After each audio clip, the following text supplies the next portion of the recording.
Hello and welcome to News Now. Let's get started with IIP data, which is flashing on your screen. 0.4% is October IIP data, which is versus 4% month on month. And why this dip has happened? What does this data indicate? We have with us Madan Sabnavis to discuss the same. Also, we have Gaura Sengupta. Welcome, Madan and Gaura. First question to you, Madan. Does this 0.4% IIP data surprise you? No, it definitely does surprise me because I would have expected a number to be higher. In fact, we were looking at a number of around 2%, at least 2.5%.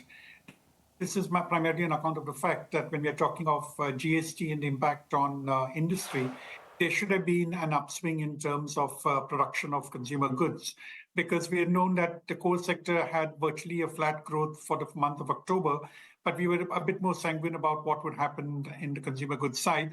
Especially so, we were aware of the fact that there would have been an inventory built up, which would have come in the way of production. But definitely 0.4% does appear to be a disappointment. Right, as far as the constituents of the data is concerned, mining at 1.8% and so as manufacturing coming at 1.8% versus 4.8% month on month.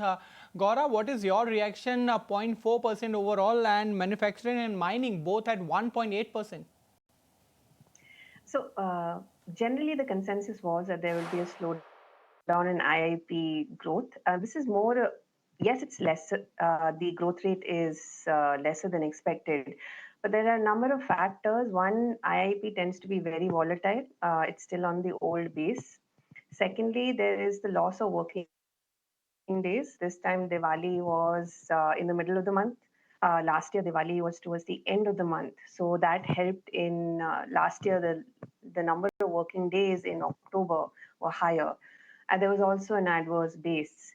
So all that tends to impact production activity. And as Madan also said, there was a focus on inventory drawdown in response to GST cuts, with companies trying to use up their inventory stocks, which were at an older, at the pre-GST, which were during the pre-GST regime.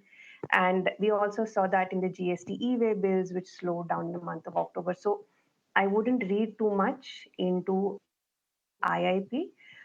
If you look at other indicators, especially for the consumption side, you look at credit, sectoral credit data for October, there is pickup in consumer-oriented loans. You look at registration, the Vahan website, where there is again another very strong month for the month of November in terms of vehicle registration. There's a dip in two-wheelers, but four-wheelers very strong growth. Overall, look at freight transportation numbers for the month of October. There is continued traction. So I wouldn't read much into IIP. It tends to be volatile because of the old base. And also there's this loss of working days, which would have, plus inventory drawdown, which would have impacted the October print. All right, more constituents of IIP data come in and capital goods has stood out at 2.4% in positive zone, primary goods in negative territory of 0.6%, electricity as we discussed 6.9% in the negative territory, and actually mining has also come in at minus 1.8% versus minus 0.4% month on month. Madan, what is your assessment of this kind of data? Do you think that this volatility in IIP is not indicating anything? I mean, should we ignore this as one-off? So I hope we can ignore it as a one-off. We need to see what happens in November and December also. But as I told you, this was the peak season, the Diwali season, and one would have expected that whatever benefits were to come from consumer spending, especially on the consumer goods side, should have gotten reflected to a certain extent in the month of October. From what I can see, I think for consumer goods, both durable and non-durable goods, the growth has not been impressive. I think it could be negative. I think we need to look up the numbers out there. I think that has been actually the kind of a turning factor in this overall number of 0.4%.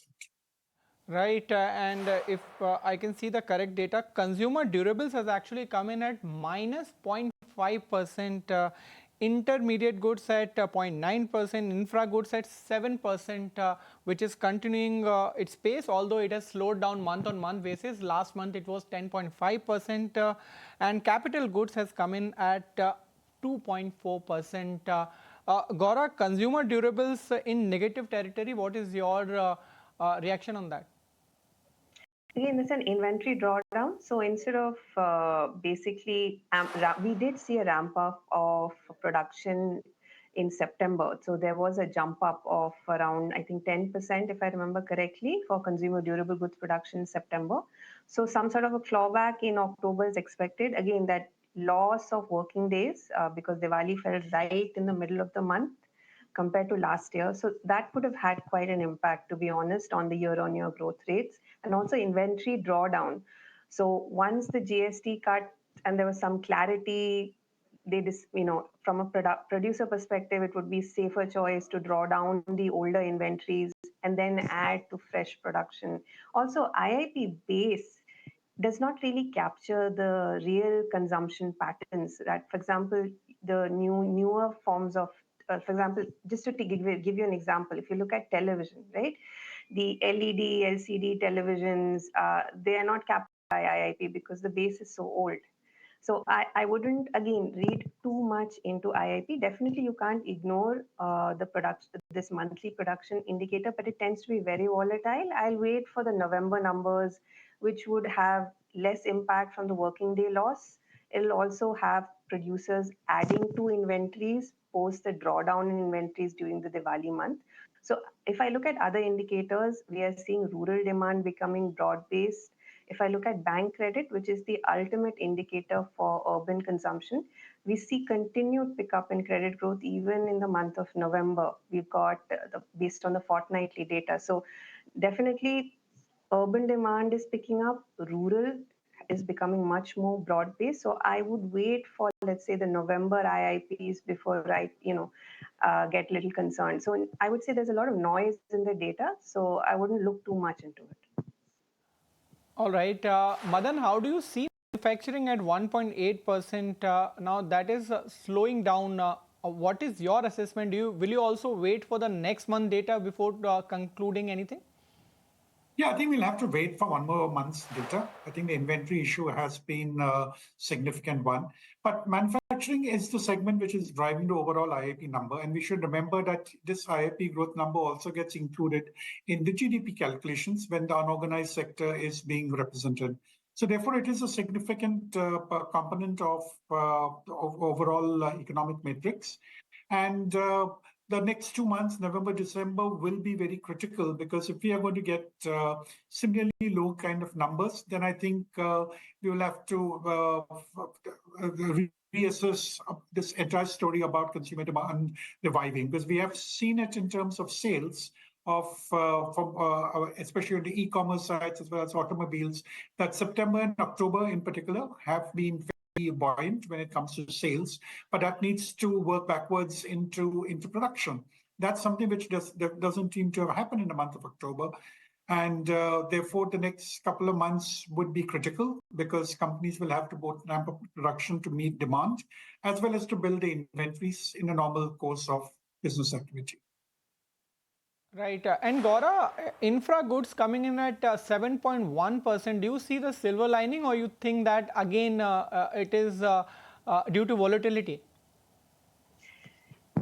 IIP is always a little volatile, so I would maintain that.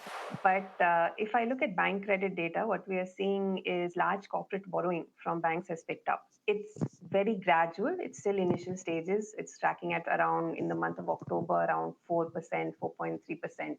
Majority of the commercial credit lending in industry and services is being in the MSME, the small, medium industries. The large industries are now borrowing more gradually from the banking system, largely reflecting the fact that it's getting cheaper to borrow from banks rather than come to, let's say, the bond market and issue a bond because of the pickup in the yields.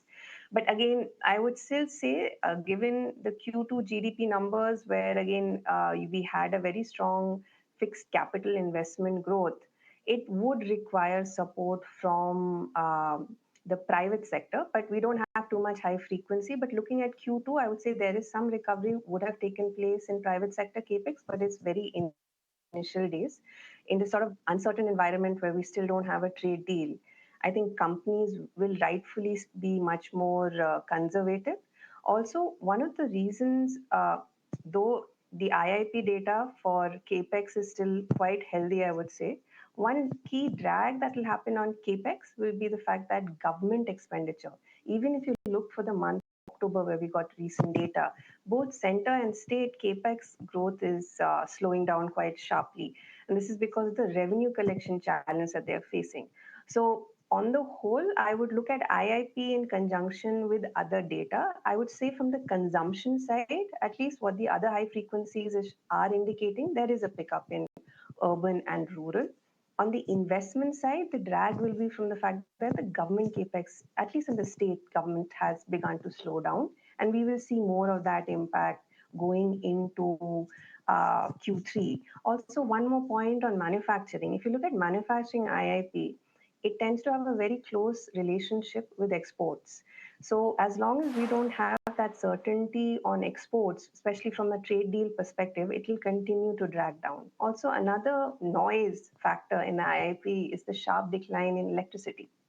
That is more a difference in temperature. The fact that this time the winters are colder, hence you are seeing a very sharp decline in electricity production. Point taken here. But Mr. Sabnavis, even the other data is not that buoyant. I'm talking about GST, which is released today. How do you read 1.7 lakh crore? See, GST collections were supposed to come down because even when the GST 2.0 reforms were announced, it was stated that the revenue shortfall could be something like 48,000 crores to begin with. So this has to get reflected in terms of GST collection because there was a movement to lower the prices for all the goods on which the duties had come down, the GST rates had come down. So that is something which gets reflected because there are two things happening. One is consumption picking up, which one hopes would be seen fully when you're looking at November and December also for the entire quarter. But concomitantly, there will be a tendency for your tax collections to come down to begin with.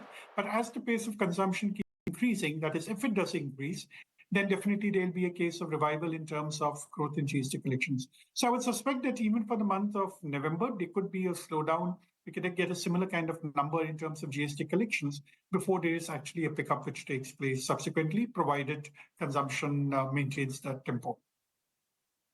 All right, Madan and Gaura, thank you so much for your time and explaining the data which is in front of us as far as IIP is concerned, 0.4% the last month. But as our both guests are saying, we'll wait for more data to emerge, and there is too much volatility in this IIP data.